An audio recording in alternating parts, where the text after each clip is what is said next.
नमस्कार। Welcome to Bihar civils. मेरा नाम है आलोक सिंह और आज के इस पर्टिकुलर वीडियो में हम डिस्कस करेंगे अगस्त महीने का बिहार स्पेसिफिक करंट अफेयर्स। ये एक बहुत ही इम्पॉर्टेंट मंथली सेशन होता है जो आपके एग्ज़ाम में काफ़ी ज़्यादा बेनिफिट पहुंचाता है। जैसे बीपीएससी का एग्ज़ाम हो गया या फिर बिहार एसएससी का एग्ज़ाम हो गया, बिहार के दूसरे और भी बहुत सारे कॉम्पिटिटिव एग्ज़ाम्स हैं जिनमें आपको बिहार से करंट अफेयर्स सेक्शन पूछे जाते हैं। और जो हमसे नए जुड़े हैं उन्हें मैं बता दूं कि ये सेशन मैं हर महीने लेकर आता हूं। तो आप चाहें तो पिछले साल यानी 2021 का कंप्लीट करंट अफेयर्स आप देख सकते हैं हमारे चैनल पे। Playlist already Bihar current affair 2021 से बनाया गया है।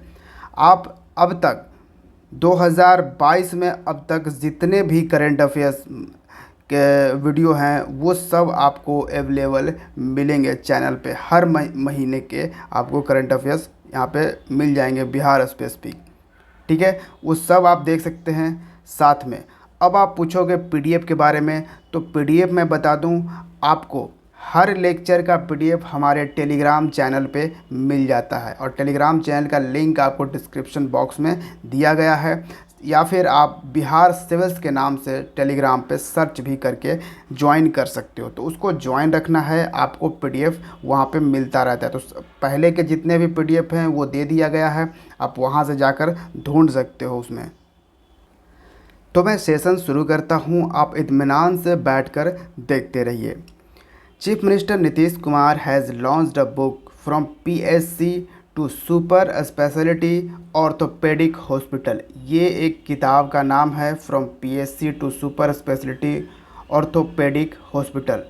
आपको बताना है ये किताब किसने लिखा है। इसको लॉन्च तो किया है हमारे चीफ मिनिस्टर मुख्यमंत्री ने। ठीक है, इसको लिखा है doctor H N. Diwakar. Option A is the correct answer. Next question, according to Bihar municipality act 2022 it will be made municipal corporation on how many population. तो बिहार नगर पालिका अधिनियम 2022 के अनुसार कितनी जनसंख्या पर इसे नगर निगम बनाया जाएगा। ठीक है, यहाँ पे हम बात नगर निगम की करें।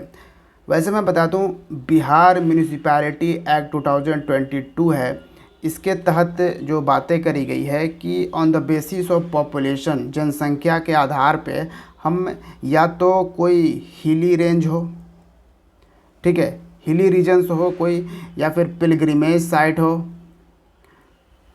पिलग्रिमेज साइट, टूरिस्ट प्लेसेस, या फिर कोई मंडी टाउन हो, मंडी शहर हो, उनको नगर निकाय डिक्लेयर किया जाएगा। अब उन नगर निकाय में जैसे म्यूनिसिपल कॉरपोरेशन आ गया, म्यूनिसिपल पंचायत आ गया, ठीक है, म्यूनिसिपल काउंसिल आ गया। तो यहाँ पे पूछ रहा है म्यूनिसिपल कॉरपोरेशन। तो म्यूनिसिपल कॉरपोरेशन डिक्लेयर करने के लिए 1.5 लाख पॉपुलेशन होनी चाहिए। कितने? 1.5 लाख से ज़्यादा एक्चुअली होना चाहिए पॉपुलेशन। ठीक है, option B is the correct answer. अब जहाँ तक बात करें म्यूनिसिपल पंचायत की, तो म्यूनिसिपल पंचायत कितने जनसंख्या पर डिक्लेयर किया जाएगा? तो ये जनसंख्या होना चाहिए 9,000 से 30,000 तक। ठीक है, कितना? 9,000 से 30,000 तक अगर जनसंख्या है किसी हिली रीजन, पिलग्रिमेज साइट या फिर किसी मंडी टाउन, इन सब क्षेत्रों के, तो उसे म्यूनिसिपल पंचायत डिक्लेयर किया जाएगा। ठीक है, वहीं पे अगर हम बात करें म्यूनिसिपल काउंसिल की, ठीक है, क्या है? Municipal council. तो म्यूनिसिपल काउंसिल के लिए पॉपुलेशन होना चाहिए मोर देन 30,000। ठीक है, मोर देन 30,000 टू 1.5 लाख। 30,000 से 1.5 लाख तक का जो पॉपुलेशन होगा तो उसे म्यूनिसिपल काउंसिल डिक्लेयर किया जाएगा। अगर ये 1.5 लाख से ज़्यादा हो गया तो फिर तो ये म्यूनिसिपल कॉरपोरेशन डिक्लेयर कर दिया जाएगा। और अभी हमने बताया अगर 9,000 से अगर 30,000 तक रहा, 30,000 तक, तो इसे क्या डिक्लेयर किया जाएगा, म्यूनिसिपल पंचायत। और 30,000 से ज़्यादा और ये 1.5 लाख तक हुआ तो म्यूनिसिपल काउंसिल। ये चीज़ें आपको याद रखनी है। So next question, state government will develop Bihar first electronic cluster in which district. तो बिहार का पहला इलेक्ट्रॉनिक क्लस्टर राज्य सरकार किस जिले में विकसित करेगी। इलेक्ट्रॉनिक क्लस्टर मतलब क्या, देखिए इलेक्ट्रॉनिक क्लस्टर मतलब एक तरह से इलेक्ट्रॉनिक का हब बनाया जाएगा। मतलब इलेक्ट्रॉनिक की सारी चीज़ें वहाँ पे मैन्युफैक्चर किए जाएंगे, वहाँ पे बनाए जाएंगे, बेचे जाएंगे, ठीक है। तो ये पूरा इलेक्ट्रॉनिक क्लस्टर डेवलप किया जाएगा। तो ये बिहार का पहला इलेक्ट्रॉनिक क्लस्टर होगा, किस ज़िले में होगा, ये होगा बेगूसराय में। Option C is the correct answer.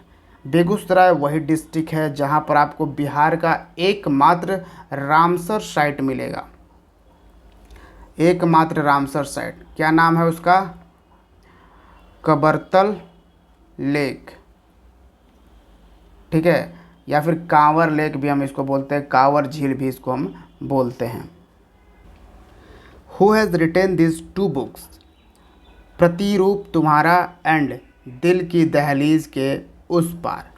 तो ये 2 किताबें हैं जिसका नाम है प्रतिरूप तुम्हारा, एक है, दूसरा है दिल की दहलीज के उस पार। ये दोनों किताबों को किसने लिखा है, इसको लिखा है doctor Nirupama Rai. Option D is the correct answer. ये किताब जो है वो पूर्णिया यूनिवर्सिटी से रिलेटेड है, पूर्णिया यूनिवर्सिटी। और इनफैक्ट पूर्णिया यूनिवर्सिटी में जो प्रोग्राम हो रहा था उसी के दरमियान इन किताबों को लॉन्च किया गया है। So how many police officers from Bihar have been awarded with union home ministry national award. तो बिहार के कितने पुलिस अधिकारियों को केंद्रीय गृह मंत्रालय राष्ट्रीय पुरस्कार से नवाजा गया है। यहाँ पर नोट करने वाली बात है कि यहाँ पे आपको यह ध्यान रखना है कि यहाँ पे पूछा जा रहा है union home ministry national award ये दिया जा रहा है। तो बिहार के कितने ऑफिसर्स को दिए गए हैं, ये 9 ऑफिसर्स हैं। Option D is the correct answer. इस 9 में से 2 एसपी हैं, सुपरिटेंडेंट पुलिस, और बाकी 7 अदर ऑफिसर्स हैं। 2 सुपरिटेंडेंट पुलिस हैं, उनका नाम याद रखिए, ये हैं एसपी सयाली सावलाराम, ठीक है, एसपी सयाली सावलाराम जो कि अररिया के एसपी हैं। और एक एसपी हैं कौन है, विनय तिवारी, ठीक है, विनय तिवारी पटना के एसपी हैं। अच्छा, एक चीज़ है यहाँ पे कि इनको अपने एक काम के लिए ज़्यादातर ये अवार्ड दिया गया है। तो सयाली सावरकर जो हैं वो अररिया के एसपी हैं। ये फरबिसगंज रेप मर्डर कांड था ना, उसमें इन्होंने काफ़ी बेहतरीन काम किया है और जल्द से जल्द जो रेपिस्ट था उसका मालूम किया है। बहुत सारे सीसीटीवी कैमरास खंगाल के बहुत ही स्पीडी तरीके से इन्होंने जांच पड़ताल करके जल्दी से जल्दी कातिल को पकड़ा है सयाली सावलाराम ने। तो इसलिए इन्हें ये अवार्ड दिया गया है। जहाँ तक बात करें विनय तिवारी जो कि पटना के एसपी थे, इनको एक इंडिगो एयरलाइन आपने सुना होगा, उसके मैनेजर का मर्डर हो गया था, रुपेश, ठीक है, रुपेश मर्डर केस जो था, जो कि एक मैनेजर था इंडिगो एयरलाइन में। इस मर्डर केस को जल्दी से सुलझाने का काम किया था विनय तिवारी ने, ठीक है, काफ़ी तरीके से, काफ़ी फास्ट तरीके से, काफ़ी सुलझे तरीके से। तो इनको इसलिए ये अवार्ड दिया गया था, ठीक है। Next question, which district of Bihar has created a world record by hosting 75 metre long tricolour with 75 children. तो 75 बच्चों के साथ 75 मीटर लंबा तिरंगा फहरा कर विश्व रिकॉर्ड बनाया गया। यहाँ पे आप देख सकते हो ये किस तरह से लंबा ये तिरंगा ले जाया गया। इस पर थोड़ा सा गौर कीजिएगा, ठीक है, क्योंकि इस तरह के और भी क्वेश्चन मैं पूछूंगा। तो ये जो रिकॉर्ड था 75 मीटर लॉन्ग 75 बच्चों के साथ, ये था भागलपुर में ये रिकॉर्ड बनाया गया। Option C is the correct answer. और देखिए रिकॉर्ड ऐसे ही कह देने से नहीं बन जाता है।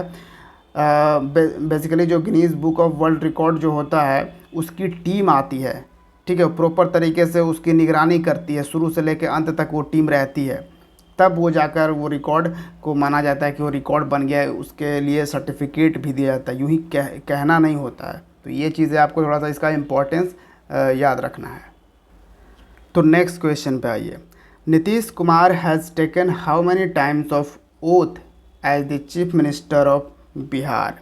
तो नीतीश कुमार ने बिहार के मुख्यमंत्री के रूप में कितनी बार शपथ ली?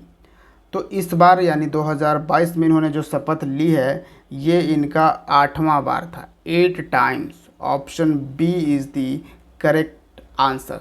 अब ऐसा नहीं है कि ये जो 8 टाइम्स ये रहे हैं उनमें इन्होंने 5-5 साल कंप्लीट किया, जी नहीं, ये आधा 2 साल 2.5 साल कंप्लीट करके ये अपना जो पार्टी है वो चेंज कर देते हैं। तो इसके लिए थोड़ा सा इन्हें ये रिकॉर्ड ये बना पाए हैं 8 टाइम्स। वैसे बीपीएससी में काफ़ी डेट रिलेटेड क्वेश्चन पूछता है, इसलिए मैं यहाँ पे थोड़ा सा आपको ये मेंशन कर दूँ कि ये जो इन्होंने शपथ लिया ये 10th टाइम्स, ये था तारीख 10 अगस्त 2022, ठीक है। तो ये डेट याद रखिएगा, इस तरह के भी क्वेश्चन पूछता है। पहली बार अगर पूछूं कि पहली बार मुख्यमंत्री नीतीश कुमार ने एज ए बिहार के चीफ मिनिस्टर के तौर पर कब शपथ लिया? 2000 ईस्वी में, ठीक है। 2005 नहीं, उसके पहले भी उन्होंने शपथ मुख्यमंत्री बन चुके थे 2000 ईस्वी में, लेकिन उस वक्त ये सिर्फ 7 दिनों के लिए बने थे। फिर इन्होंने दूसरी बार कब लिया? तब 2005 में जब लिया तब इन्होंने फुल टाइम अपना कंप्लीट किया पूरा, मतलब जो 5 साल का कार्यकाल होता है वो 2005 में इन्होंने लिया, तब कंप्लीट किया था, ठीक है। तो इनका यानी कि इनकी जो पार्टी है जेडीयू, जनता दल यूनाइटेड, अब इस पार्टी की अलायंस जो पहले एनडीए के साथ थी, ठीक है, नेशनल डेमोक्रेटिक अलायंस, जिसमें बिगेस्ट पार्टी जो है बीजेपी है, ठीक है, इसके साथ इन्होंने ये अलायंस तोड़ दिया। अब इन्होंने ये अलायंस बनाया महागठबंधन के साथ। महागठबंधन में काफ़ी सारी पार्टियां हैं, ठीक है। ऑब्वियसली इसमें आरजेडी है, राष्ट्रीय जनता दल जो कि लालू यादव की पार्टी है, फिर इसमें कांग्रेस है, माकपा है, भाकपा है, हम पार्टी है, निर्दलीय के भी एक मेंबर हैं, माले है, इन सब की पार्टी से यहाँ पे मिले हैं। अब जैसे 243 बिहार लेजिस्लेटिव असेंबली में जो मेंबर का स्ट्रेंथ है वो कितना है? 243 है, 243 से कंप्लीट। इसमें 50% कम से कम मेजॉरिटी होनी चाहिए सरकार बनाने के लिए, ठीक है। तो 50% की मेजॉरिटी इन्होंने कंप्लीट कर ली और इन्होंने 164, इनके पास मेंबर कितने? 164 हैं, जबकि ज़रूरत कितनी है बहुमत में आने के लिए? 122 सीट, ठीक है। लेकिन इनको इतना है तो ज़्यादा ही है, तो ये चीज़ें भी आप समझिएगा। अब यहाँ पर कुछ डेटा की अगर हम बात करें तो आरजेडी जो कि लालू यादव की पार्टी है, राष्ट्रीय जनता दल, यहाँ पे 79 एमएलए हैं, मेंबर ऑफ लेजिस्लेटिव असेंबली हैं, ठीक है। जेडीयू की बात करें, नीतीश कुमार की पार्टी, इनके पास 45 एमएलए हैं और कांग्रेस, इंडियन नेशनल कांग्रेस भी है बिहार में, तो इनके पास 19 है इंडियन नेशनल कांग्रेस के पास, और 21 दूसरे हैं। ठीक है, ये सब मिलके 21 और सब मिलके बनाते हैं महागठबंधन। जैसे हम पार्टी है, ठीक है, जीतन राम मांझी की जो एक पार्टी है, नई पार्टी, इसके 4 ऐसे एमएलए हैं। निर्दलीय से 1 हैं, भाकपा से 2 हैं, और माकपा से 2, माले से 2। माले से एक्चुअली 12, ठीक है, माले से 12 एमएलए हैं। तो ये सब मिलकर बनाते हैं महागठबंधन। महागठबंधन, और अब इनकी सरकार बिहार में चल रही है। तो जब पार्टी बदला तो ऑब्वियसली मिनिस्टर भी बदल चुके होंगे, कैबिनेट मिनिस्ट्री भी बदल चुकी है। ठीक है। अच्छा, यहाँ पे एक चीज़ और मैं आपको ऐड करूँ कि बिहार में एक और है जो ओवैसी हैं, AIMI ऐसी कुछ नाम है, ये मैं थोड़ा सा भूल रहा हूँ उनका।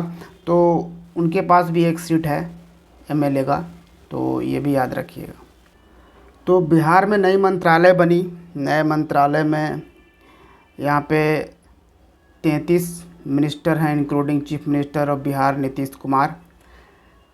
तो नीतीश कुमार को, क्योंकि वो चीफ मिनिस्टर हैं, तो उनके पास है सामान्य प्रशासन, गृह, मंत्रिमंडल, सचिवालय, निगरानी, निर्वाचन, और वैसे जो भी पोस्ट होंगे, जो भी मंत्रालय होंगे जो बाकी लोगों को नहीं मिले होंगे, वो सब कहाँ पे बाय डिफ़ॉल्ट चले जाएंगे, मुख्यमंत्री नीतीश कुमार के पास। फिर तेजस्वी प्रसाद यादव को, जो कि उप मुख्यमंत्री बने हैं, इनके पास है स्वास्थ्य, पथ निर्माण, नगर विकास एवं आवास, ग्रामीण कार्य। 4 मंत्रालय इनके पास है। किनके पास? तेजस्वी प्रसाद यादव। विजय कुमार चौधरी के पास वित्त, वाणिज्य कर, संसदीय कार्य, ये तीनों डिपार्टमेंट इनके पास है। तो तेजस्वी यादव जो कि लालू प्रसाद यादव के छोटे बेटे हैं, ठीक है। फिर एक है तेज प्रताप यादव जो कि बड़े बेटे हैं। इनको एक मंत्रालय है इनके पास, पर्यावरण, वन एवं जलवायु पर्यावरण, ठीक है, याद रहेगा। बाकी यहाँ पे आप देख सकते हो थोड़ा सा एजुकेशन किसके पास गया, तो चंद्रशेखर हैं। फिर श्रीमती शीला कुमारी परिवहन मंत्रालय संभाल रही हैं, और इसी तरह से आप यहाँ पे बाकी के भी मंत्रालय देख पाओगे।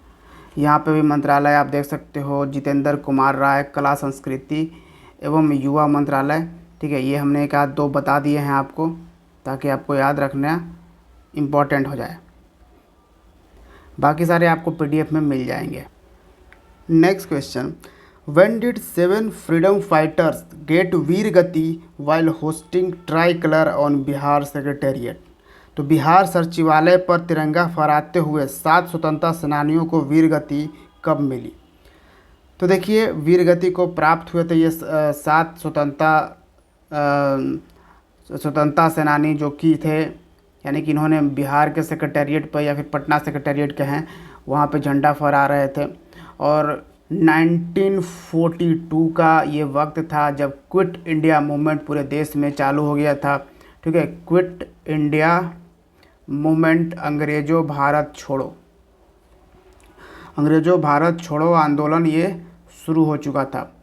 इसी के दरमियान आपको ये मिलेंगे कि 11 अगस्त 1942 ये वो दिन था जिस दिन इन्होंने ये पटना सेक्रेटेरिएट पे झंडा फहराने की कोशिश करी, और अंग्रेज़ों ने गोलियों से इन्हें भून डाला। यहाँ पे आज भी यहाँ पे बनाया गया है, आप देख सकते हो ये पिक्चर्स जो इस तरह से स्टैचू लगाए गए हैं।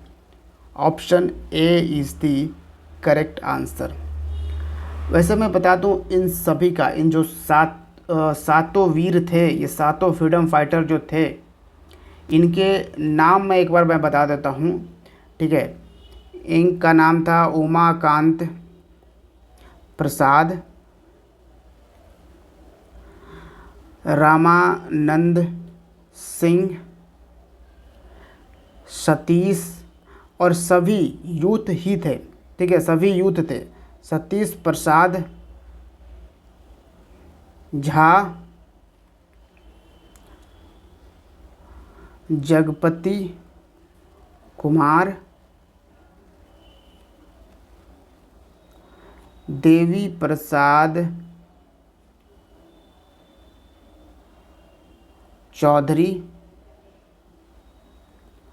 राजेंद्र सिंह और राम गोविंद सिंह। ये नाम हमने इसलिए बता दिए हैं कि ऑप्शन ई, जो आप एलिमिनेशन चीज़ें पढ़ते रहते हो ना यूट्यूब पे, कि लोग आपको बताते रहते हैं कि ऑप्शन ई से कैसे बचे, ऑप्शन ई के 75 तरीके जो बताते रहते हैं ना, उसका कोई उपाय नहीं है जब तक आपने पढ़ नहीं रखा है। ठीक है, आप वैसे नहीं कर सकते। या फिर जो एलिमिनेशन लोग बता रहे हैं, पहले यूपीएससी में ठीक है बता रहे थे, अब जो एलिमिनेशन चीज़ें अब बीपीएससी में भी लोग बता रहे हैं। ठीक है, तो वो सब चीज़ें जब तक वर्क नहीं करेगा तब तक कि आपके पास नॉलेज नहीं है। तो यहाँ पे शामिल हैं उमाकांत प्रसाद, रामानंद सिंह, सतीश प्रसाद झा, जगपति कुमार, देवी प्रसाद चौधरी, राजेंद्र सिंह, राम गोविंद सिंह। तो ये नाम एक दो बार देखिएगा, थोड़ा थोड़ा आपको ऐसे ही ध्यान में रहेगा, आप ऑप्शन में लगा सकते हो। नेक्स्ट है, व्हेन इज़ बिहार अर्थ दिवस ऑब्जर्व्ड? तो बिहार पृथ्वी दिवस कब मनाया जाता है? तो बिहार एक अपना अर्थ दिवस मनाता है, अर्थ डे मनाता है, और वो कब मनाता है? 9 अगस्त को। Option B is the correct answer. क्यों 9 अगस्त को ही क्यों सेलेक्ट किया गया कि हम बिहार पृथ्वी दिवस मनाएंगे? क्योंकि आपको मालूम है 9 अगस्त की शुरुआत हुई थी क्विट इंडिया मूवमेंट की, तो इसलिए बस इस डे को स्पेशल के तौर पर हम देखते हैं और इसी डे को हमने शुरुआत करी है इस बिहार अर्थ दिवस को। ऑब्वियसली अर्थ दिवस आप समझ ही रहे हो कि किस लिए हम इसमें अवेयरनेस फैलाते हैं कि पेड़ पौधे लगाने चाहिए और पेड़ पौधों को काटना नहीं है। ठीक है, ऑब्वियसली पेड़ पौधे के बारे में हम इसमें अवेयरनेस फैलाते हैं। वैसे मैं बता दूं, बिहार भले ही 9 अगस्त को बिहार पृथ्वी दिवस मनाता है, लेकिन एक पृथ्वी दिवस यानी कि अगर बिहार को हटा दें, सिर्फ अर्थ डे बोलें, अर्थ दिवस बोलें, तो ये भी मनाया जाता है। ये कब मनाया जाता है? ये मनाया जाता है 22 अप्रैल को। ठीक है, अब यहाँ से आपसे मैं क्वेश्चन करूँगा, बताइए कि अर्थ दिवस 2022, अर्थ डे 2022 का थीम क्या था? आपको आंसर करने हैं। नेक्स्ट है, who has been appointed as the new chairman of BPSC, Bihar public service commission? तो बीपीएससी के नए अध्यक्ष के रूप में किसे नियुक्त किया गया है? तो ये हैं Atul Prasad. Option A is the correct answer. और सुनने में आया है कि काफ़ी सुलझे हुए इंसान हैं। ठीक है, ऑब्वियसली आईएएस ऑफिसर तो है ही। तो ये बीपीएससी के चेयरमैन रहेंगे कितने सालों के लिए? या तो ये 6 साल के लिए रहेंगे, जो भी कंप्लीट पहले हो जाए, या तो 6 साल, या फिर 62 ईयर्स इनका एज हो जाए। ठीक है, दोनों चीज़ें जो पहले हो जाए वो रिटायर तभी होंगे, तो ये याद रखने। अच्छा, इसके पहले कौन थे? अतुल प्रसाद के पहले बीपीएससी का चेयरमैन आर.के. महाजन। तो एग्ज़ाम को लेकर ये काफ़ी बात विचार कर रहे हैं, स्टूडेंट्स को बुलाकर, स्टूडेंट्स यूनियन को बुलाकर 2-4 स्टूडेंट्स हमेशा जाते हैं, वो प्रॉब्लम उनके पास जाते हैं, डिस्कस करते हैं। तो काफ़ी ये चीज़ें अच्छी लग रही है कि चीज़ें ये कुछ अच्छा करना चाहते हैं, और ये खुद भी बता रहे थे कि हम ऐसा एग्ज़ाम को करना चाहते हैं जिसमें पेपर वगैरह लीक ना हो, स्टूडेंट को सहूलियत हो, इसलिए हम उस पर थोड़ा सा वर्क कर रहे हैं। हमें वो चीज़ों में अभी काम चल रहा है, तो ये मुझे अच्छा लगा। लेकिन फिर भी मैं देख रहा हूँ यूट्यूब पे काफ़ी सारे ऐसे टीचर्स हैं जो इस पे भी मतलब गलत चीज़ें फैला रहे हैं।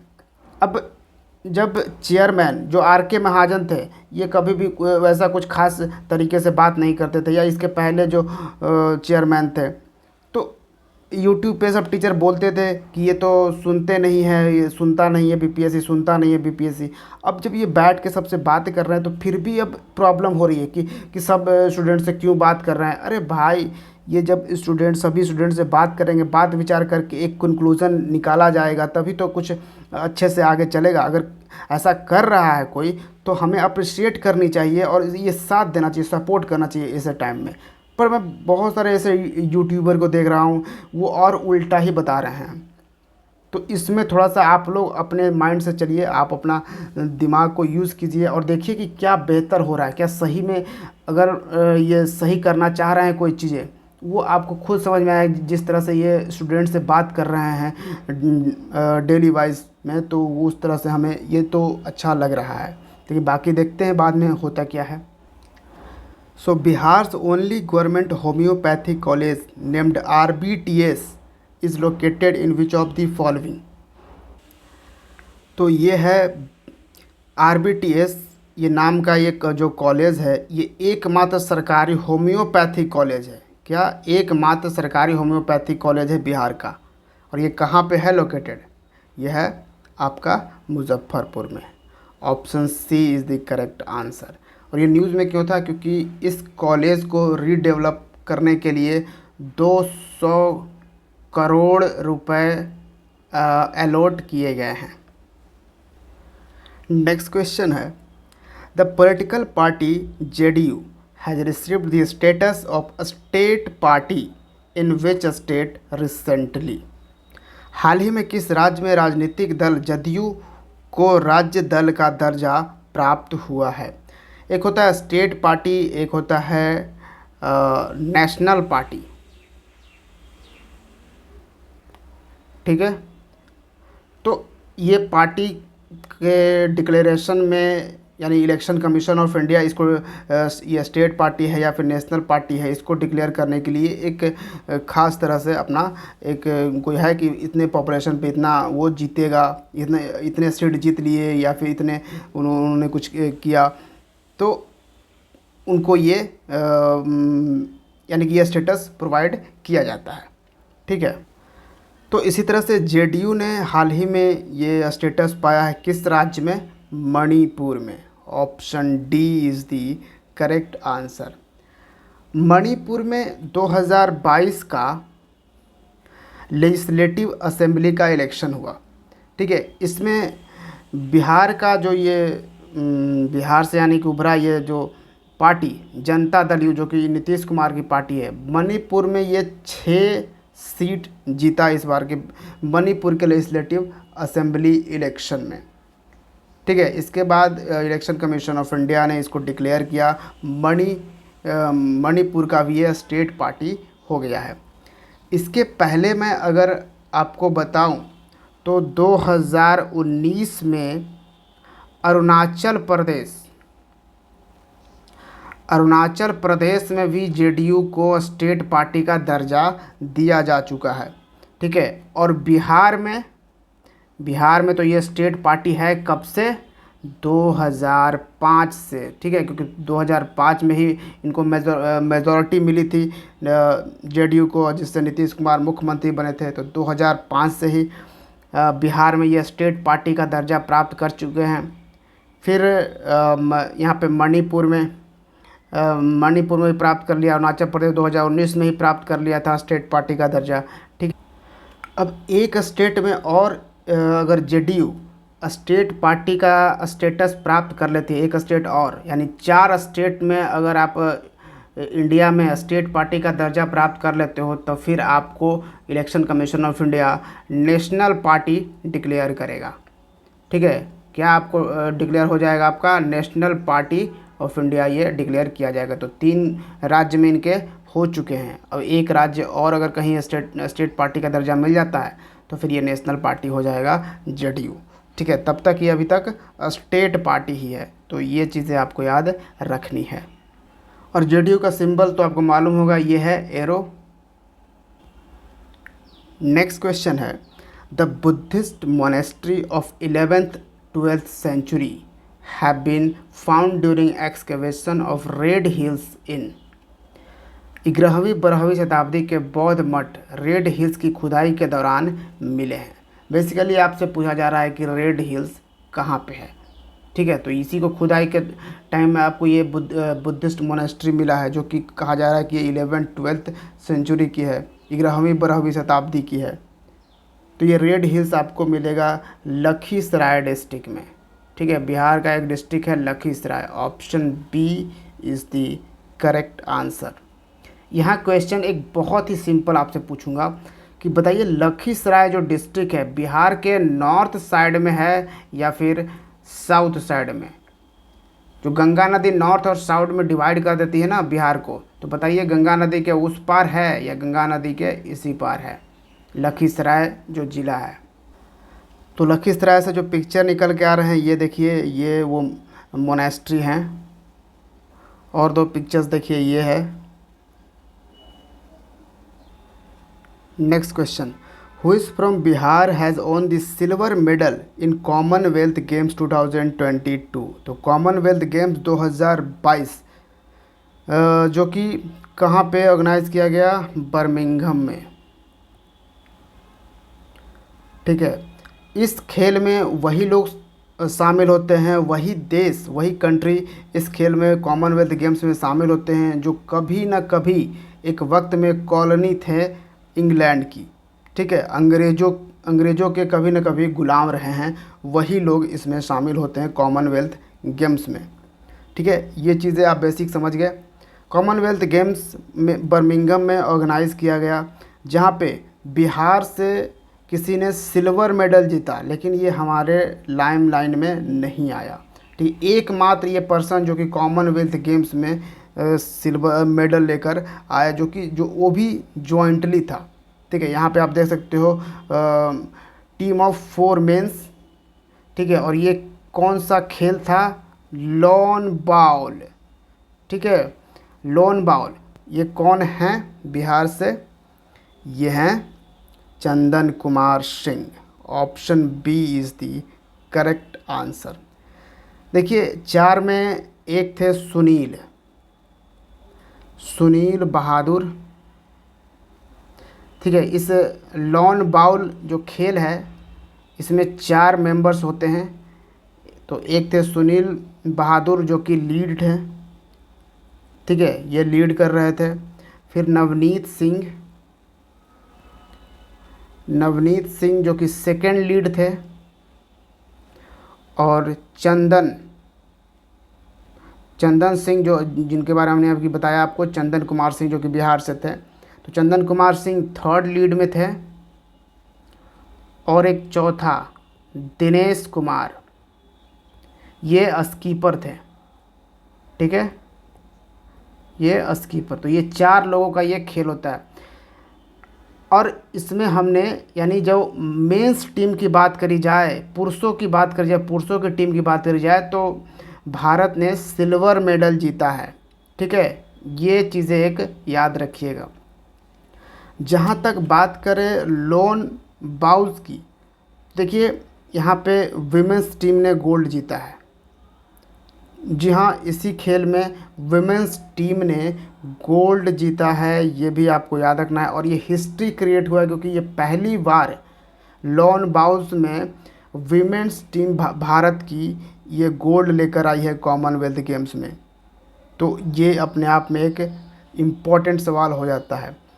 देखिए लॉन बाउल्स एक छोटा गेंदों की खेल है। इसमें फेंका जाता है, एक पहले कोई येलो फेंक दिया जाएगा, उसके बाद उसके नज़दीक क्लोज फेंकना होता है। बाकी के जो भी गेंद फेंकने हैं उसको क्लोज, जितना क्लोज हो सके उसको फेंकना है, ठीक है। बेसिकली आप इसको समझना चाहते हो यूट्यूब पे सर्च करो लॉन बाउल्स, आप इसको देख लोगे कि किस तरह का ये खेल, किस तरह का ये स्पोर्ट होता है।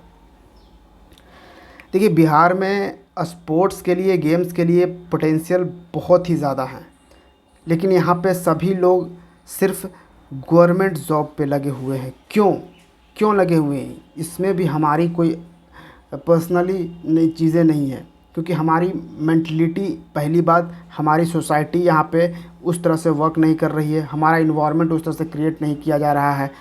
और ये जिम्मेदारी, ये रिस्पॉन्सिबिलिटी बनती है सरकार की। सरकार अगर यहाँ पे वो इन्वायरमेंट क्रिएट करेगा तो इसके साथ साथ जो हमारा माइंड सेट है, हमारे साथ साथ हमारे गार्जियंस का जो माइंड सेट है वो चेंज होगा, रैपिडली चेंज होगा। अगर बिहार सरकार ऐसा इन्वायरमेंट यहाँ पे क्रिएट करता है, स्टेडियम होते हैं, लोगों के स्पोर्ट्स कराए जाते हैं, चैम्पियनशिप, चैलेंजेस वगैरह, ये सब अगर टाइम टू टाइम कराए जाते हैं तो इन सब चीज़ों पे, और जहाँ तक जिन स्टूडेंट्स को ट्रेनिंग चाहिए उनके लिए कुछ प्रावधान, फैसिलिटीज़ दिए जाएँ, इन सब चीज़ों की अगर यहाँ पे उस तरह का इन्वायरमेंट बनाया जाए तब जाकर यहाँ से हम अपने पोटेंशियल को तराश सकेंगे, पोटेंशियल को ढूंढ सकेंगे। ठीक है, अदरवाइज़ बहुत सारे लोग यहाँ पे सिर्फ गवर्नमेंट जॉब में लगे हैं, लेकिन गवर्नमेंट जॉब कितनों को मिलती है? और मिलती तो छोड़ो, गवर्नमेंट जॉब कितने हैं ही कितने जो कि मिलेगी। तो ये चीज़ें हैं, इसलिए स्पोर्ट्स भी एक बहुत ही इम्पॉर्टेंट चीज़ है। पोटेंशियल है इसमें बहुत ही अच्छा खासा, जो कि बिहार से ये निकल सकता है। लेकिन सोचिए, बिहार से एकमात्र कहीं ढूंढ ढांड के आपको मिलेगा कि कोई एक निकल गया। अब ये भी पर्सन जो यहाँ होगा, ये हो सकता है कि ये, मुझे जानकारी इसकी नहीं है, लेकिन ये हो सकता है कि ये बाहर रह रहा हो, किसी दूसरे राज्य में रह रहा हो, या फिर ये इतना जागरूक हो कि ये यहाँ से कहीं जाकर ट्रेनिंग कर रहा हो। ठीक है, अदरवाइज़ यहाँ पे ये माइंडसेट है ही नहीं कि हम स्पोर्ट्स में जाएंगे। तो इस बार हमारा जो परफॉर्मेंस था कॉमनवेल्थ गेम्स में वो काफ़ी अच्छा रहा। हम 4th पोजीशन पे, ओवरऑल जो मेडल टैली है उसमें हम किस पोजीशन पे रहे, इंडिया किस पोजीशन पे रहा? 4th पोजीशन पे, याद रखिएगा। 1st पोजीशन पे कौन रहा? ऑस्ट्रेलिया। ठीक है, 1st पोजीशन पे ऑस्ट्रेलिया। भारत ने टोटल 61 मेडल जीते हैं। कितने? 61 मेडल। इस 61 में से हमने 22 गोल्ड जीते हैं, और जितने भी गोल्ड जीतने वाले लोग हैं उन सब का हमने शेयर कर रखा है ऑलरेडी टेलीग्राम पे। तो आप चेक कर सकते हैं कि कौन कौन लोग गोल्ड जीते हैं और किस स्पोर्ट्स में वो गोल्ड जीते हैं। तो 22 तो गोल्ड हमने जीता, 16 हमने जीता है सिल्वर। ठीक है, और 23 ब्रॉन्ज हमने जीते, ब्रॉन्ज मेडल। टोटल होते हैं 61 मेडल हमने इस साल 2022 के कॉमनवेल्थ गेम्स में जीते हैं। तो 1st पोजीशन में मेडल टैली में ऑस्ट्रेलिया रहा 178 मेडल के साथ, और इसने 67 गोल्ड जीते हैं ऑस्ट्रेलिया ने। 2nd पे इंग्लैंड रहा, 3rd पे कनाडा, और 4th पे इंडिया रहा। 5th पे कौन रहा? न्यूजीलैंड। ठीक है, तो ये टॉप 5 कंट्रीज़ थे कॉमनवेल्थ गेम्स के। और टेलीग्राम पे हमने शेयर किए हैं गोल्ड जीतने वालों के लिए, तो उस पर आपको रटना नहीं है, बट एक नज़र जाकर सबको देख लेना है कि हाँ किसने गोल्ड जीता है किस खेल में। बस इतना आपको थोड़ा सा देख लेना है सब में जाकर। ठीक है, नेक्स्ट क्वेश्चन है, A 106-year-old astronomical observatory is located in which district of Bihar? तो 106 साल पुरानी खगोलीय वेधशाला बिहार के किस ज़िले में स्थित है? तो ये जो वेधशाला है, ये जो ऑब्जर्वेटरी है, एस्ट्रोनॉमिकल ऑब्जर्वेटरी, काफ़ी पुराना है। आप देख रहे हो 106 साल पुराना है। ठीक है, ये ऑब्जर्वेटरी आपको मुजफ्फरपुर में मिलेगा। मुजफ्फरपुर में एक कॉलेज है, लंगत सिंह कॉलेज। इस लंगत सिंह कॉलेज में ही आपको ये एस्ट्रोनॉमिकल ऑब्जर्वेटरी मिलेगा। बट मैं यहाँ पे क्यों डिस्कस कर रहा हूँ, ये न्यूज़ में क्यों था ये ऑब्जर्वेटरी? क्योंकि काफ़ी सारे मीडिया रिपोर्ट्स आने शुरू हो गए थे कि ये जो लंगत सिंह कॉलेज का ऑब्जर्वेटरी है, एस्ट्रोनॉमिकल ऑब्जर्वेटरी, इसको यूनेस्को ने वर्ल्ड हेरिटेज लिस्ट में शामिल कर लिया है। ठीक है, लेकिन यूनेस्को ने रिसेंटली इस पे अपना डिक्लेरेशन दिया है, क्लैरिफिकेशन दिया है। यूनेस्को ने बताया है कि नहीं, बिल्कुल नहीं, जो मीडिया रिपोर्ट्स आ रहे थे वो बिल्कुल गलत हैं, ऐसा कुछ भी नहीं किया गया है। एस्ट्रोनॉमिकल ऑब्जर्वेटरी जो लंगत सिंह कॉलेज के हैं, इसको यूनेस्को वर्ल्ड हेरिटेज लिस्ट में शामिल नहीं किया गया है। उन्होंने ये भी कहा कि पहले इसको वहाँ की सरकार, क्योंकि आपको मालूम होगा यूनेस्को लिस्ट में शामिल होने से पहले हमारी सरकार या किसी भी देश की सरकार क्या करती है कि वहाँ के अपने साइट को, जिसको यूनेस्को के लिस्ट में ले जाना है, उस साइट को एक टेंटेटिव लिस्ट बनाती है। उसको पहले टेंटेटिव लिस्ट में जाता है, इसको हम कहते हैं यूनेस्को टेंटेटिव लिस्ट।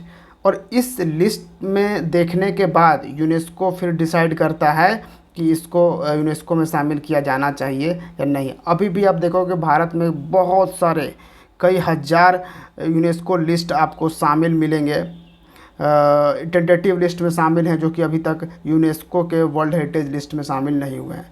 तो यूनेस्को ने यही क्लैरिफिकेशन दिया कि ऐसा कुछ नहीं हुआ है। तो इसलिए ये एस्ट्रोनॉमिकल ऑब्जर्वेटरी न्यूज़ में था, लेकिन याद रखिए इसको यूनेस्को वर्ल्ड हेरिटेज लिस्ट में शामिल नहीं किया गया है। ये भी आपको कंफर्म याद रखना है। नेक्स्ट क्वेश्चन है, who has been elected as the chairman of Bihar industries association. तो बिहार इंडस्ट्रीज एसोसिएशन के चेयरमैन के तौर पर अपॉइंट कर दिए गए हैं अरुण अग्रवाल।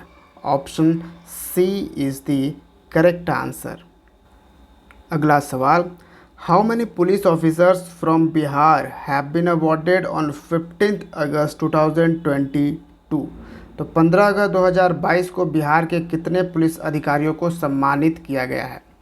अब यहाँ थोड़ा सा आपको कन्फ्यूज़न क्रिएट होगा, क्योंकि पहले हमने ऑलरेडी डिस्कस किया है कि कितने बिहार के पुलिस ऑफिसर्स को अवार्ड किया गया था, लेकिन वहाँ पे हमने कहा था होम मिनिस्ट्री मेडल, इसलिए मैंने आपको बताया था होम मिनिस्ट्री नेशनल अवार्ड। ठीक है, अगर आपसे पूछे कि कितने बिहार के होम मिनिस्ट्री नेशनल अवार्ड दिए गए हैं, तब आपको बताना है 9। लेकिन और दूसरे ऑफिसर्स को भी यहाँ पे अवार्ड किया गया, सम्मानित किया गया है 15 अगस्त 2022 को। लेकिन ये जो अवार्ड है, ये जो अवार्ड की हम बात यहाँ पे कर रहे हैं, ये होम मिनिस्ट्री नेशनल अवार्ड नहीं है। इतना आपको कंफर्म रखना है, ठीक है, कन्फ्यूज़न नहीं क्रिएट होना चाहिए। तो यहाँ पे कितने बिहार के 26 police officers. Option C is the correct answer. देखिए पूरे देश भर में 15 अगस्त 2022 को उनके अपने अच्छे कामों के लिए बहुत सारे इसमें मेडल्स होते हैं। ये जो अवार्ड की हम बात कर रहे हैं ना, इसमें कभी विशिष्ट सेवा मेडल इस तरह के मेडल इसमें दिए जाते हैं इस अवार्ड में। ठीक है, बहुत सारे मेडल तरीके के होते हैं, और ये पूरे देश भर में 1082 पुलिस ऑफिसर्स को प्रोवाइड किया गया है, जिसमें से 26 जो पुलिस ऑफिसर्स बिहार के थे। ठीक है, तो ये याद रखिएगा। और ये जो हमारा 15 अगस्त 2022 को 76th इंडिपेंडेंस डे है। ठीक है, कौन सा 76th इंडिपेंडेंस डे था, आप 75th मत मानिएगा। ये हम भले ही सेलिब्रेट कर रहे हैं 75वां साल, लेकिन जो अगर बात करी जाए कौन सा दिवस था, तो ये 15 अगस्त को ये 76वां दिवस था इंडिपेंडेंस डे का। ठीक है, 76 था। ये भी एक कन्फ्यूज़न हो रहा है आजकल।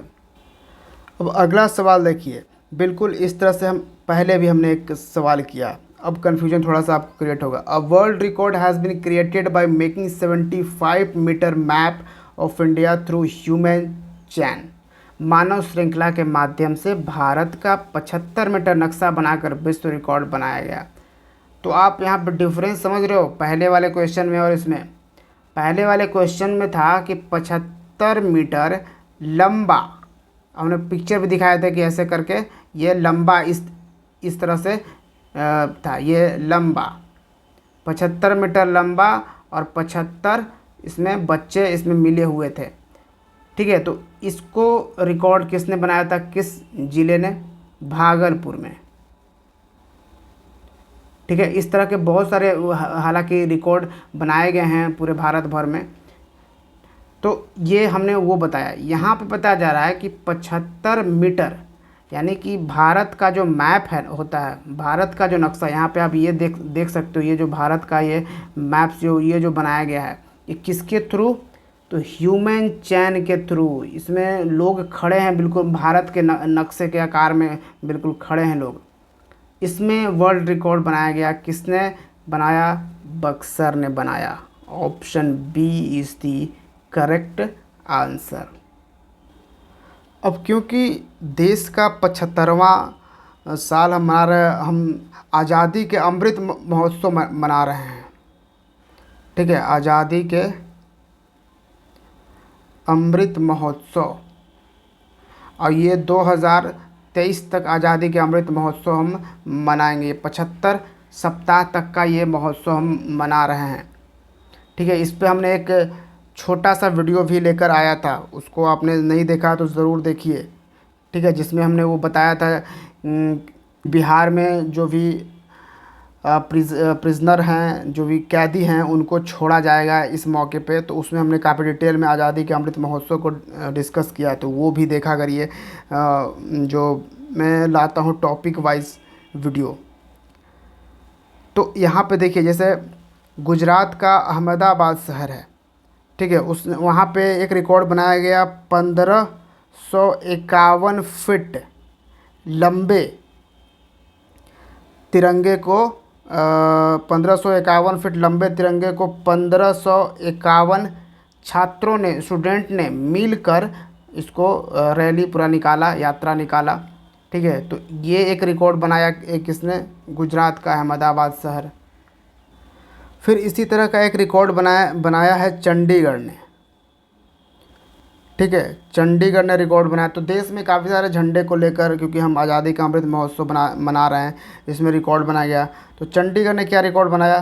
तो ये जो हमारा झंडा होता है ना, ये इस तरह से ये जो झंडा होता है, इस झंडे के आकार में लोग यहाँ पे खड़े रहें और इसको बनाया गया वर्ल्ड रिकॉर्ड। तो ये भी एक है। Next question, the tableau of which department of Bihar has own the first prize इन पटना गांधी मैदान ऑन 15 अगस्त 2022। तो बिहार के किस विभाग की झांकी ने 15 अगस्त 2022 को पटना गांधी मैदान में प्रथम पुरस्कार जीता है? तो पटना के गांधी मैदान में हमने 15 अगस्त सेलिब्रेट किया। ऑब्वियसली हर साल हम सेलिब्रेट करते हैं। तो पटना के गांधी मैदान में 9 डिपार्टमेंट ने, बिहार के 9 डिपार्टमेंट ने झांकियाँ निकाली, जिनमें से एक डिपार्टमेंट था कृषि डिपार्टमेंट, एग्रीकल्चर डिपार्टमेंट। तो बिहार एग्रीकल्चर डिपार्टमेंट को फर्स्ट प्राइज़ दिया गया। Option A is the correct answer, ठीक है। 9 डिपार्टमेंट में से एक को फर्स्ट प्राइज़ मिला। सेकंड प्राइज़ रहा बिहार फायर एक्सटिंग्विशर सर्विस को, ये सेकंड पे रहा, और बिहार एजुकेशन प्रोग्राम काउंसिल को थर्ड प्राइज़ दिया गया। नेक्स्ट पे आइए, Bihar post circle will provide how much scholarship per month under Deendayal स्पर्श योजना। तो दीनदयाल स्पर्श योजना के तहत बिहार पोस्ट सर्कल प्रति माह कितनी छात्रवृत्ति प्रदान करेगा? एक्चुअली ये जो दीनदयाल स्पर्श योजना है, ये बेसिकली सेंट्रल स्कीम है, ठीक है, सेंटर का स्कीम है, इसको हर स्टेट में भी लागू करना है।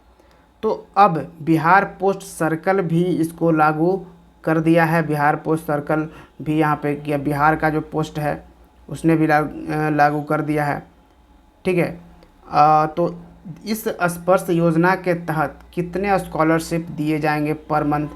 500 रुपये का दिया जाएगा। Option A is the correct answer.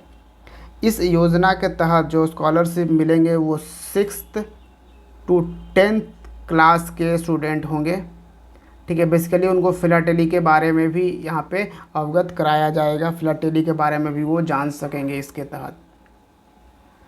Next आइए, chief minister Nitish Kumar has launched a book सोने का हाथ। ये किसके द्वारा लिखा गया है? एक किताब है जिसको मुख्यमंत्री नीतीश कुमार देखिए लॉन्च कर रहे हैं, ठीक है। सोने का हाथ, इसको लिखा है डॉक्टर राजवर्धन आज़ाद ने। Option A is the correct answer. अब सोने का हाथ है तो ये मत समझना कि ये गोल्ड से रिलेटेड ये किताब होगी, जी नहीं, ये बेस्ड है डॉक्टर्स की डेली लाइफ पर। ठीक है, डॉक्टर्स की डेली लाइफ पे बेस्ड है ये किताब, सोने का हाथ। यहाँ देखिए। Next, the 147th birth anniversary of Rajkumar Shukla has been celebrated on which of the following date. Rajkumar Shukla की 147वीं जयंती मनाई गई। कब मनाई गई? 23 अगस्त 2022 को। Option C is the correct answer. ये इनकी 147th बर्थ एनिवर्सरी थी। और राजकुमार शुक्ला जिनका जन्म 23 अगस्त 1875 को हुआ था और इनकी मृत्यु 20 मई 1929 को हो गई थी। जी हाँ, ये वही पर्सन हैं राजकुमार शुक्ला जिन्होंने इनवाइट किया था महात्मा गांधी को टू बिहार के चंपारण डिस्ट्रिक्ट में, क्योंकि यहाँ पे जो किसान थे वो अंग्रेज़ों से परेशान थे। इन्हें इंडिगो उगाना, नील की खेती करने ज़बरदस्ती करनी पड़ रही थी। ठीक है, तिनकठिया सिस्टम यहाँ पे लागू था, इसलिए ये आए थे। और महात्मा गांधी ने यहाँ पर 1917 में चंपारण सत्याग्रह किया। ठीक है, चंपारण सत्याग्रह। और ये वही सत्याग्रह है जिसको कहा जाता है फर्स्ट, गांधी जी का first civil disobedience movement. Obedience movement था ये। ठीक है, फर्स्ट सिविल डिसओबीडियंस मूवमेंट। वैसे सिविल डिसओबीडियंस जो दूसरा हुआ वो कब हुआ, जो कि एक मास सिविल डिसओबीडियंस मूवमेंट था। ये तो एक छोटे पैमाने पे सिविल डिसओबीडियंस था। ठीक है, जो कि सिर्फ बिहार में लिमिटेड था। लेकिन इस छोटे से ही सिविल डिसओबीडियंस मूवमेंट ने पूरे देश को एक तो सिस्टम से परिचय करा दिया कि हाँ, सत्याग्रह भी कुछ चीज़ है, सत्याग्रह से भी हम अंग्रेज़ों से थोड़ी जीत सकते हैं। ठीक है, तो ये चीज़ें यहाँ पे रियलाइज़ कराई गई। तो दूसरा ये मास लेवल पे सिविल डिसओबीडियंस शुरू हुआ 1930 में। Next question, Mithila makhana has received GI tag officially in August 2022। The optimum temperature range for its growth and development is what?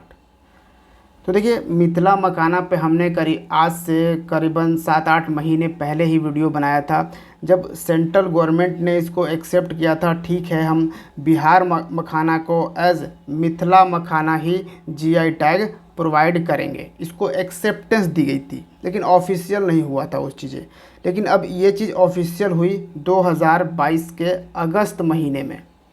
ठीक है, अगस्त महीने में ये ऑफिशियल हो गया कि मिथिला मखाना को जीआई टैग प्राप्त हो चुका है। ठीक है, इस जीआई टैग से ऑब्वियसली जितने मिथिला क्षेत्र के बिहार का जो मिथिला रीजन है उसमें जो भी लोग आते हैं उनको बेनिफिट मिलेगा। ठीक है, देखिए, ये जो मखाना है बेसिकली मैं कहूँ तो ये नॉर्थ बिहार में डोमिनेंट है। ठीक है, नॉर्थ बिहार में लगभग सभी ज़िलों में ये मखाना उगाया जाता है, लेकिन मोस्टली ये मिथिला वाले क्षेत्र में। तो मैं काफ़ी इस पे बात करी थी, उस वक्त डिस्कशन किया था पहले वाले उस वीडियो में। आज का जो एक्सप्लेनेशन मेरा होगा वो थोड़ा सा डिफरेंट होगा। आज मिथिला मखाना के बारे में, कि इसके उगाने वगैरह के मामले में, इसका प्रोडक्शन के बारे में मैं थोड़ा सा बात करूँगा कि इसको क्या कंडीशंस क्या वो लगते हैं। तो वही सवाल यहाँ से मैं आपसे पूछ रहा हूँ कि ये जो मखाना है इसके लिए ऑप्टिमम टेम्परेचर रेंज ग्रोथ करने और डेवलपमेंट में क्या होते हैं, इसकी वृद्धि और विकास के लिए इष्टतम तापमान रेंज क्या होता है। तो आंसर इसका क्या होगा? इसका आंसर हो जाएगा none of this. Option E is the correct answer, क्योंकि इस रेंज में नहीं इसका आता है। इसका रेंज आता है 20 to 35 डिग्री सेल्सियस। ठीक है, क्या है? 20 to 35 डिग्री सेल्सियस इसके लिए टेम्परेचर चाहिए। रिलेटिव ह्यूमिडिटी कितना चाहिए? ये 65 to 90% चाहिए। और एनुअल वार्षिक वर्षा एनुअल रेनफॉल ये कितना चाहिए? इसके लिए जो परफेक्ट एनुअल रेनफॉल का कंडीशन क्या है, 250 से 250 सेंटीमीटर रेनफॉल चाहिए। इसके लिए जो बेस्ट कंडीशन है, बेस्ट किस तरह के क्षेत्र में ये मिथिला मखाना उगता है, यानी जो क्षेत्र है वो है यहाँ पे हॉट गरम ड्राई समर होनी चाहिए। जो गर्मी है हॉट एंड ड्राई होनी चाहिए, ठीक है। कोल्ड विंटर्स भी होनी चाहिए। इस तरह के क्षेत्र में ये उगता है। और आपको मालूम होना चाहिए कि ये कौन सा प्लांट है, तो ट्रॉपिकल और सब ट्रॉपिकल प्लांट है, ठीक है। ये ट्रॉपिकल क्षेत्र में, ट्रॉपिकल रीजन में ये उगाया जाता है। ट्रॉपिकल क्लाइमेट होने चाहिए या फिर यहाँ पे सब ट्रॉपिकल क्लाइमेट भी, ठीक है। क्या होता है ट्रॉपिकल और सब ट्रॉपिकल? ये ज्योग्राफी का ये टर्मिनोलॉजी है जिसको आपको पता होगा।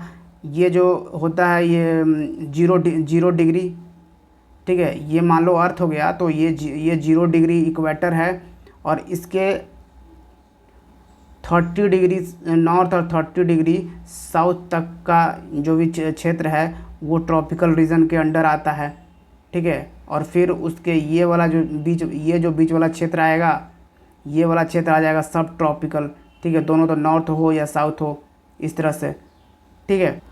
और क्रॉप भी बहुत सारे टाइप्स के होते हैं, जिसमें एक क्रॉप होता है, कैश क्रॉप होता है, ठीक है, कैश क्रॉप।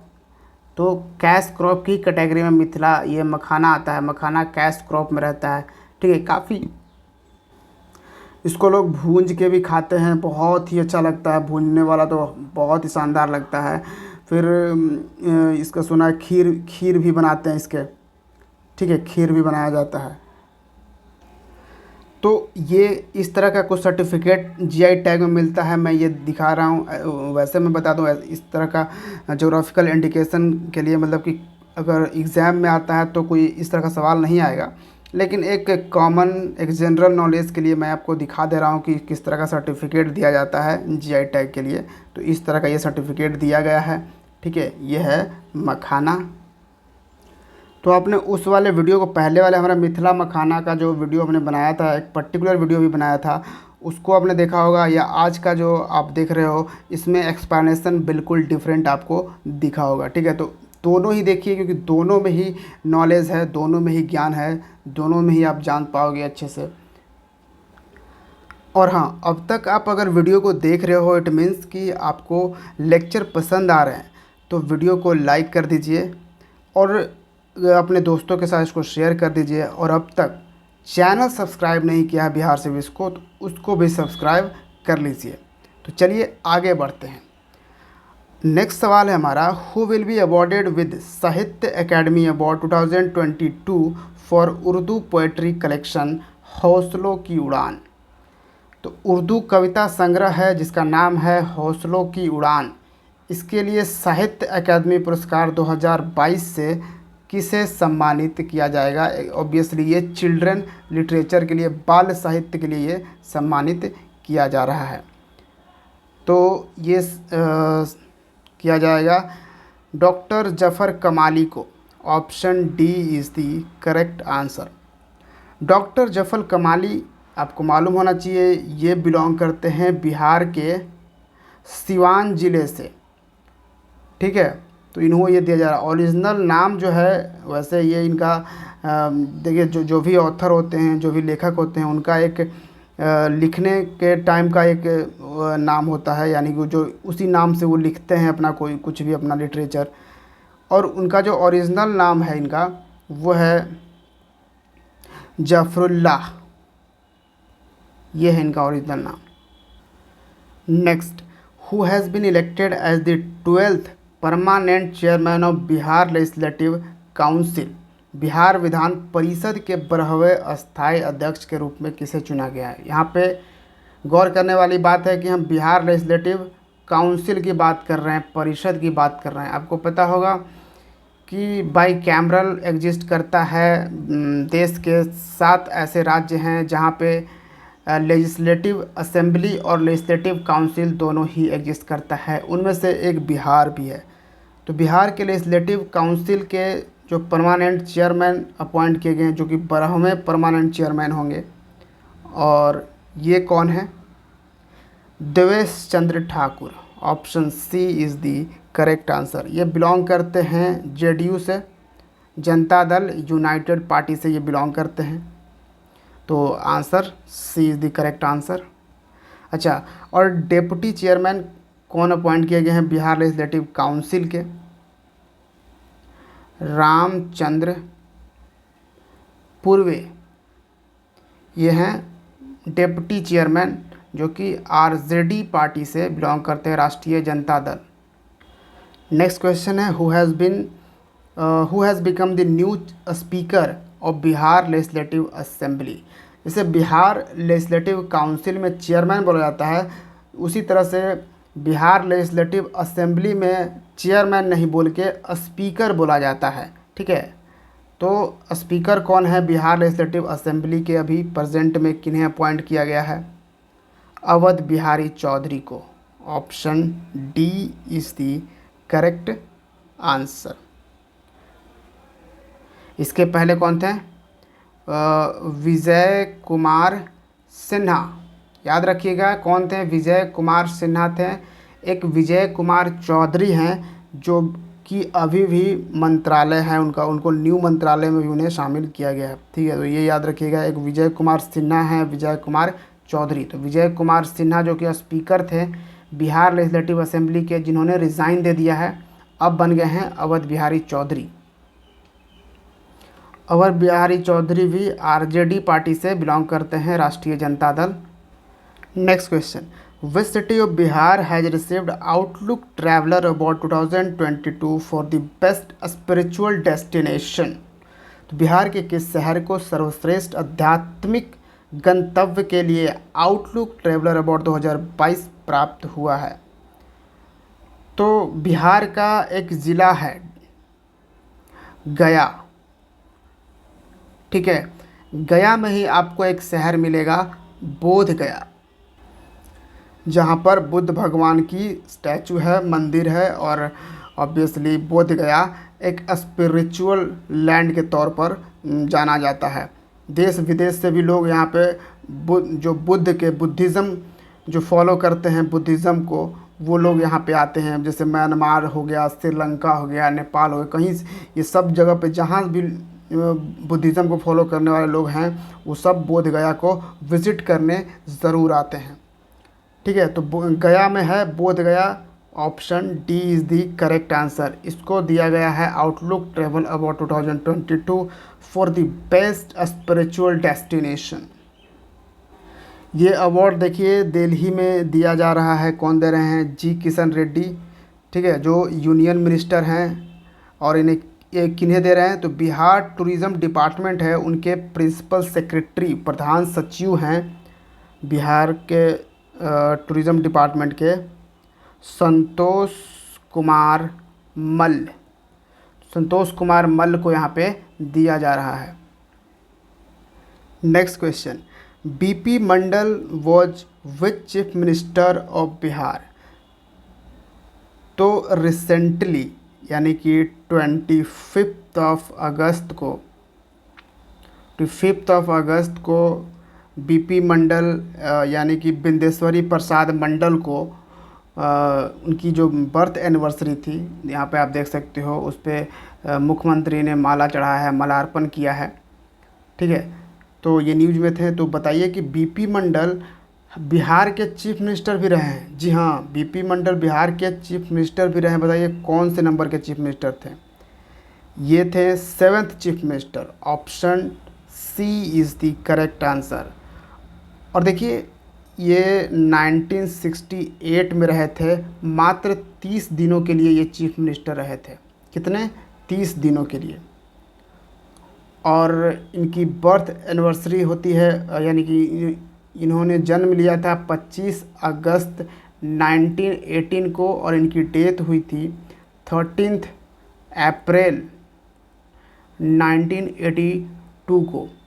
बीपी मंडल हैं जो कि जिन्हें बाबू बिंदेश्वरी प्रसाद बोला जाता है बिहार में, ठीक है, बाबू बिंदेश्वरी प्रसाद मंडल। और यहाँ पे एक चीज़ मैं आपको याद दिलाना चाहूँगा, अगर आप पॉलिटी पढ़ते हो तो, पॉलिटी को फॉलो करते हो तो, BP Mandal was the same person जिन्होंने ओबीसी रिजर्वेशन लाया था। जी हाँ, जो ओबीसीज़ को, अदर बैकवर्ड कास्ट को 27% का जो रिजर्वेशन दिया गया था वो इन्होंने ही दिलाया था, क्योंकि उस वक्त इस्टेब्लिश किया गया, सेटअप किया गया था एक मंडल कमीशन, ठीक है। और मंडल कमीशन, तो ये मंडल कौन थे, यही बीपी मंडल थे, ठीक है। तो ये चीज़ें भी याद रखिएगा। And now finally we are on the last question of this session. Recently, Bihar शिल्प मेला has been organized in which of the following city? तो हाल ही में बिहार शिल्प मेला का आयोजन कहाँ पे किया गया है? ये किया गया है भोपाल में। जी हाँ, भोपाल में। Option B is the correct answer. Bihar Shilp Mela Madhya Pradesh के भोपाल शहर में ऑर्गेनाइज़ किया गया है रिसेंटली 25 तारीख से। यहाँ पे आप देख पाओगे डेट, 25 से 31 अगस्त तक इसको यहाँ पे ऑर्गेनाइज़ किया गया था। बिहार शिल्प मेला मतलब समझ ही रहे हो आप, हैंडीक्राफ्ट्स जो प्रोडक्ट्स हैं उन सबको यहाँ पे सेल किया जाता है, ठीक है।